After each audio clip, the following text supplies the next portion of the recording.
Hello दोस्तों, क्या हाल है आप सबका। मैं आशा करता हूँ आप सब कुशल मंगल होंगे। आपका एक बार फिर से स्वागत है आपके अपने चैनल एमर्स जीके एंड कॉमर्स क्लासेस के अंदर।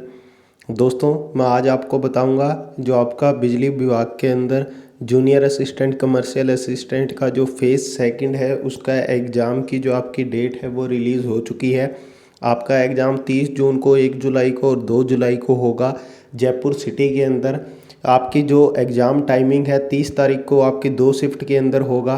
पहला जो है 11:30 बजे, फिर 3:30 बजे, फिर उसके बाद 1 जुलाई को 7:30 बजे, 11:30 बजे, 3:30 बजे, फिर 2 जुलाई को 7:30 बजे, 11:30 बजे, 3:30 बजे। और आपका जो इस एग्जामिनेशन से रिलेटेड आपके रोल नंबर है वो जल्द ही ऑफिशियल साइट पर रिलीज़ कर दिए जाएंगे। आप वहाँ से डाउनलोड कर सकते हैं लिंक से।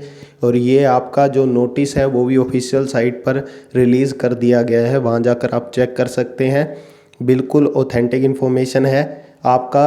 आप तैयारी स्टार्ट कर दीजिए, आपके पास अब 20 दिन बचे हैं मुश्किल से। तो आप सभी को एग्ज़ाम के लिए ऑल द बेस्ट। मैं आशा करता हूँ आपका एग्ज़ाम क्लियर हो। अगर आपने हमारे चैनल को सब्सक्राइब नहीं किया है तो सब्सक्राइब कर लीजिए, ताकि और भी जो इन्फॉर्मेशन है वो आपको सबसे पहले मिल सके। मिलते हैं अगली वीडियो में, तब तक के लिए जय हिंद, जय भारत।